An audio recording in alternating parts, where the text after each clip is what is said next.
কি রান্না করছো মা? কি সুন্দর গন্ধ ছেড়েছে।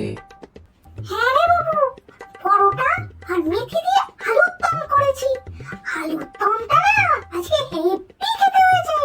তুই যে মেথি পাতাগুলো নিয়ে এসেছিস, ওই মেথি পাতা দিয়ে করতে এত সুন্দর টেস্ট হয়েছে, কি বলবো। আমার রান্না? আমি আবার কবে মেথি পাতা নিয়ে এলাম? আরে তোর বইয়ের তাকের পিছনে ছিল, ঘর পরিষ্কার করতে গিয়ে তো পেলাম। হ্যাঁ, তুমি কি আলুর দম খেয়েছো এখন? না না, আমি তো তোর জন্য অপেক্ষা করছিলাম একসাথে খাবো বলে।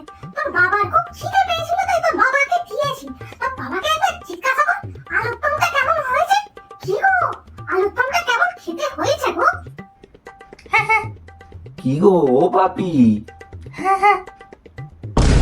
এলো পড়েছে। এ বাবু, তোর বাবার কি হলো বলতো? এরকম করছে কেন? হ্যাঁ হ্যাঁ, ওই মনে হয় পাপির মাথায় একটু গ্যাস উঠেছে। গ্যাস না বাবা নামক মেথিটা মাথায় উঠেছে?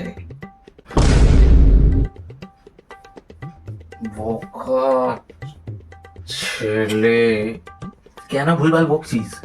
বলছি তো মাথায় গ্যাস উঠেছে, তুই বুঝিস না এসব। ও তাই? তাহলে মা, বাবাকে দুটো গরম গরম রসগোল্লা খাওয়াও তো, দেখবে গ্যাস এক্ষুনি নেমে গেছে। হ্যাঁ, ঠিক বলেছিস।